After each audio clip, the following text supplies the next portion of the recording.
What's up, everybody? Welcome back to the channel. Thanks for tuning in. Today we're going to talk about what we've been doing to the four-door and also go into the history of the four-door a little bit, tell you about where I got the car and its story and all that. I got the valve covers back from being powder coated. The color looks awesome. It's illusion cherry and it turned out great. We do have to redo the valve covers. The sandblasting that they did to prep them for powder coat blasted some holes in the aluminum welds, so we're gonna have to redo that. The timing covers are fine because there wasn't any welding on those, but the valve covers need to get redone.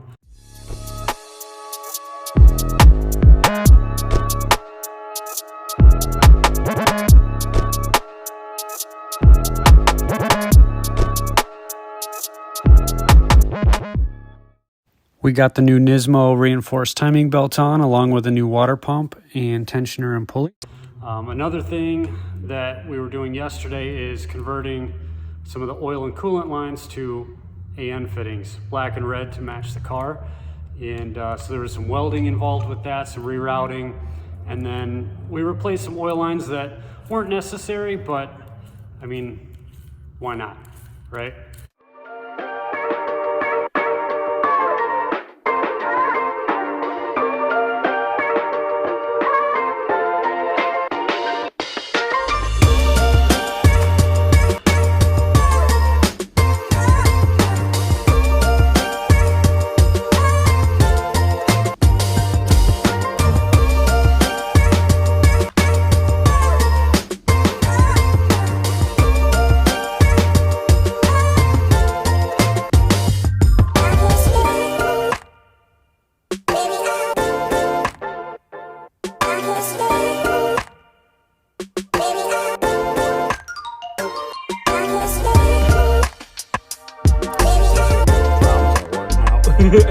Just like, that's fair.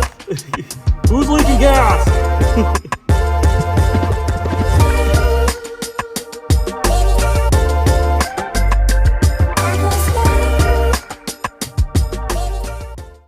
The 6-boost manifold was touching this motor mount down here, so we had to grind that down, reshape it, and while we were at it, we put it through a vapor blaster over at Integrity Import Service, and it came out looking like new, better than new.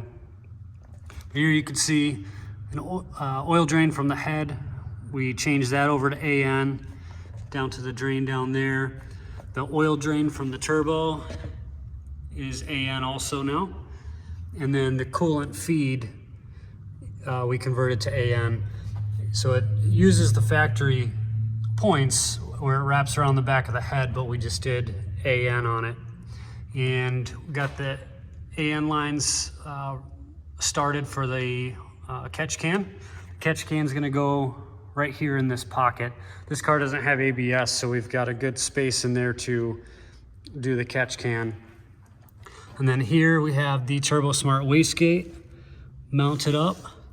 If you want to talk about tight tolerance, it's pretty dang close.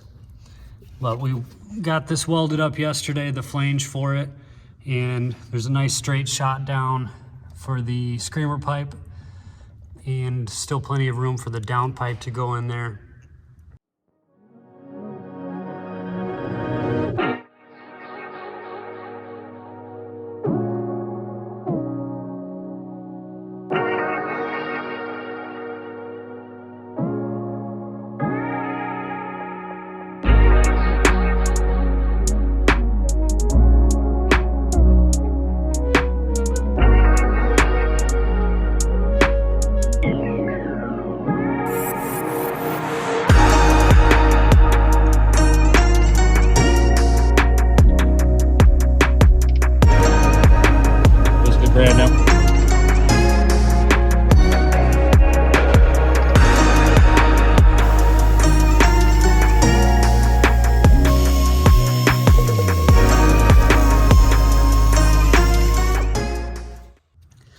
And another thing we did was tidy up more of the wiring.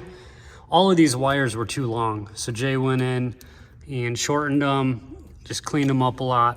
So they're wrapped to about this point, but we still have to get the trigger kit in and finish that wiring there, but it's looking really good.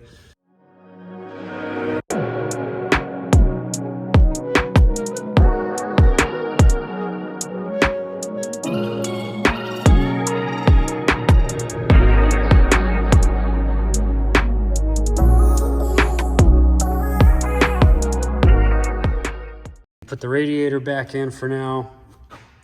So that's where we're at the moment. And some cleanup to do here. This whole car sat outside for a long time in Japan, so everything looked gray like that. So I'll get that cleaned up here soon. But I'm gonna go with the red clamps and black couplers. That'll tie everything together nicely.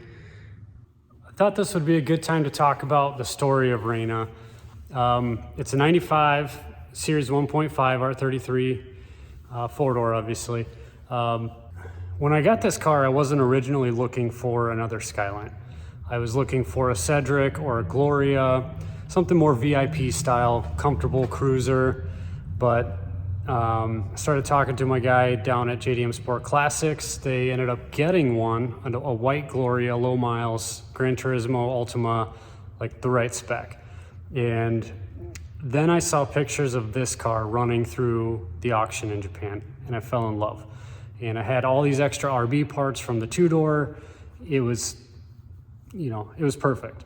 So I had the white SSR Integral GT1 wheels that the white on white just, you know, it was so good. And so I first saw this car in January of this year and ended up getting it delivered in March. And there was still snow on the ground. I couldn't get it into my old garage. I had to tow it with my other car. It was a whole ordeal. And the car was basically stock. It had HKS coilovers, which were in rough shape. They were old. It had a Fujitsu exhaust on it, catback.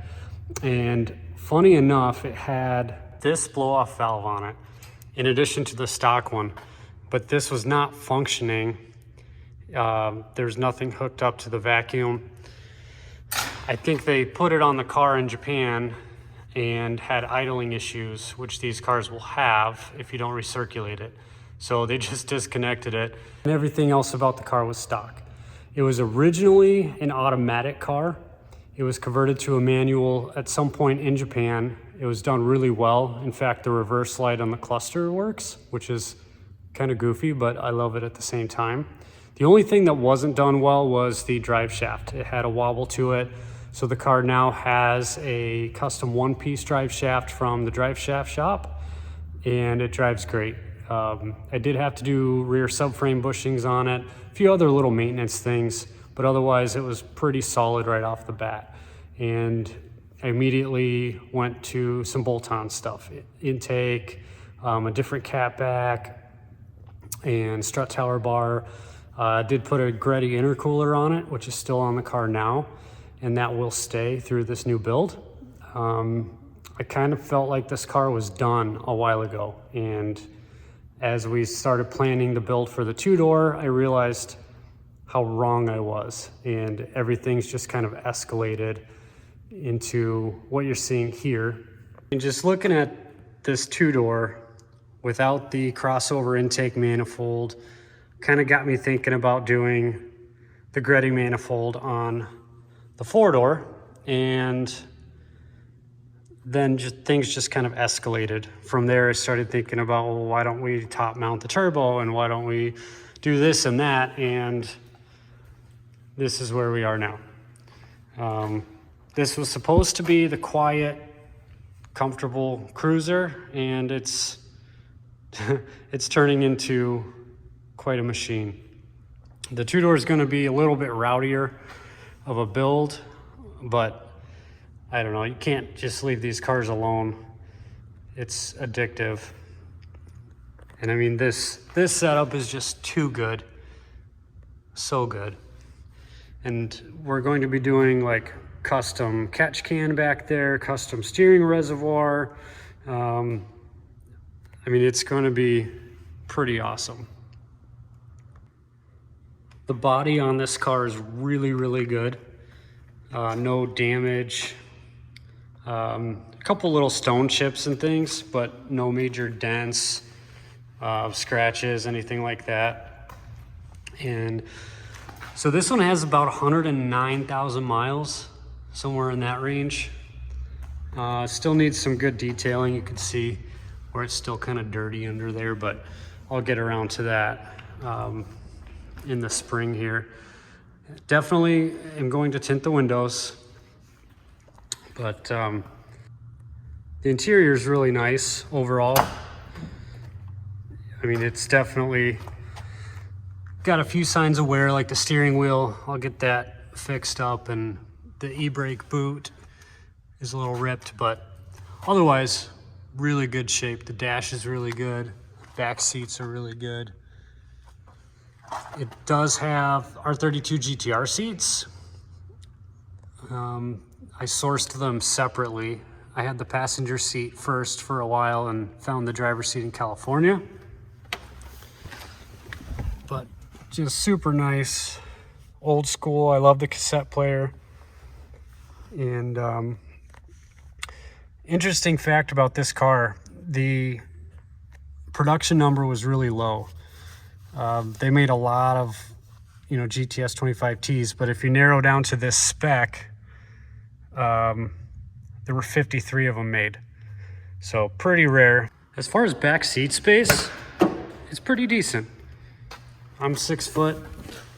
I can fit in here just fine behind a 6 foot driver.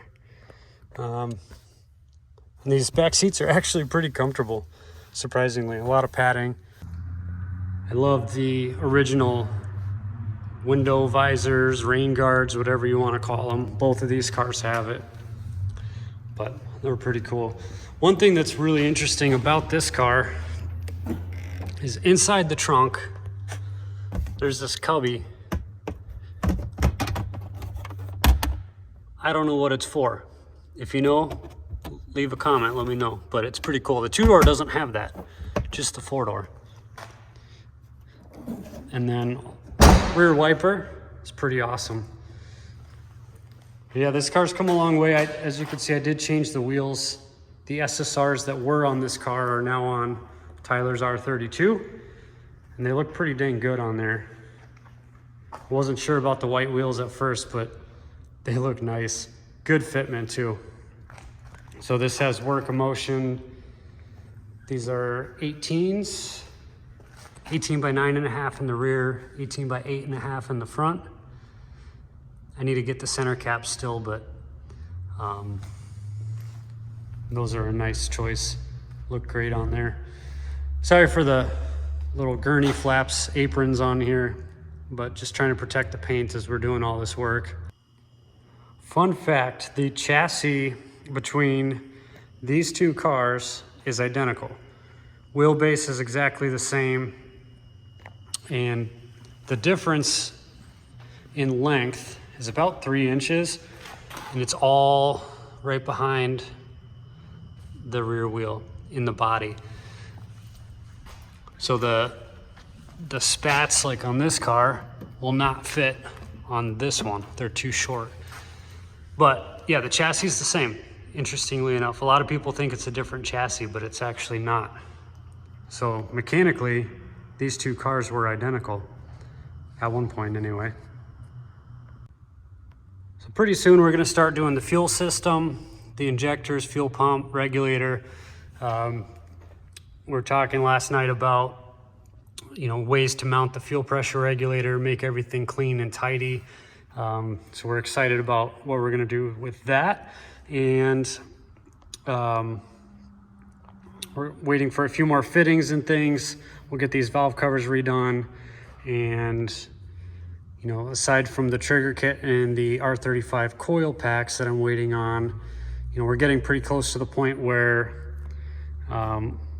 there's not a whole lot left aside from some fab work, like all the piping, charge piping, down pipe, and, the reservoirs and things like that. So it's coming along really nicely. We're getting there. Hope you enjoyed today's video. Thanks for tuning in. Hit like, comment, subscribe. We'll see you in the next one.